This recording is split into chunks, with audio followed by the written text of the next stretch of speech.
There's a belief that keeps millions of people stuck in the exact same financial cycle, month after month, no matter how hard they work. The idea that earning more money would fix everything. You've probably thought it at least once. If I just made a little more, I could save, I could invest, I could finally breathe. But here's the detail that changes everything. There are people who earn very little and still build real wealth. And there are people who earn a lot and live completely buried in debt. And that's exactly where this story begins. Picture this. Payday finally arrives. For a few minutes, it feels like you might actually catch your breath. Then the bills show up, the credit card, the rent, that one purchase that seemed small but added up with 10 others. And just like that, the money is gone. What's left is the feeling of running all month just to stay in the exact same place. Most people live this cycle on repeat, and the first conclusion they reach is always the same. I don't earn enough. That's the problem. It's an easy conclusion to land on, because blaming the paycheck is a lot more comfortable than looking at your own decisions. You think the problem is earning too little, but most of the time, the real problem is how you handle the money that's already coming in. Two people can earn the exact same salary. One ends the month in the red. The other starts building a cushion.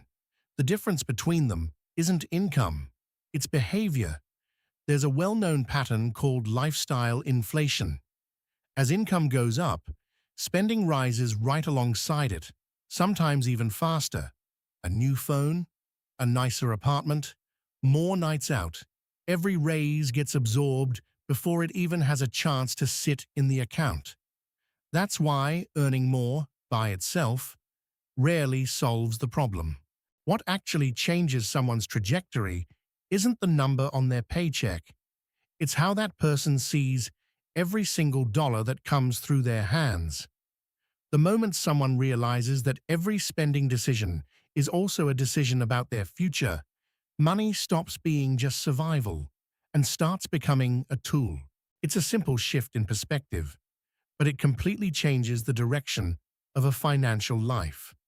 Think about someone living paycheck to paycheck with zero visibility into where the money actually goes. Before, every month was a repeat of the last one. Spend. Feel frustrated. Wait for the next payday. During the shift, that person starts doing something simple and uncomfortable, writing down exactly where every dollar goes. At first, it's hard. Looking your own spending in the eye means seeing mistakes you'd rather ignore. But little by little, small decisions start stacking up. One expense cut here, a small amount set aside there. After a few months, that person isn't just surviving until the next paycheck anymore. For the first time, they have a cushion, small but real. And more important than the amount saved is the feeling of finally being in control. But this shift doesn't happen without resistance. Most people fail at this for a few very specific reasons. There's the fear of actually looking at the numbers, because that means confronting past mistakes. There's the constant comparison to the lives other people show off online, which pushes spending that doesn't fit anyone's real situation. And there's instant gratification. It's always easier to spend now than to save for a future that still feels far away. And this is exactly where most people make their biggest mistake. They give up before they ever see the first result. The real secret behind people who build wealth on a modest income isn't luck, and it isn't some special talent for finance. It's consistency. It works the same way compound interest does. Small amounts, saved and invested again and again over time, grow into something far bigger than they ever looked like at the start. It's not about putting away a huge sum all at once. It's about repeating one small decision, month after month. And it's that repetition, not the size of the paycheck, that separates the people who break the debt cycle from the ones who stay stuck in it forever. In the end, you realize it was never about how much money landed in your account every month.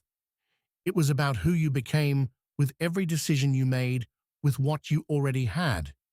Real financial change doesn't start the day your salary goes up. It starts the exact moment a small decision stops being just an attempt and becomes part of who you are. And that decision, you can make it today with the income you already have.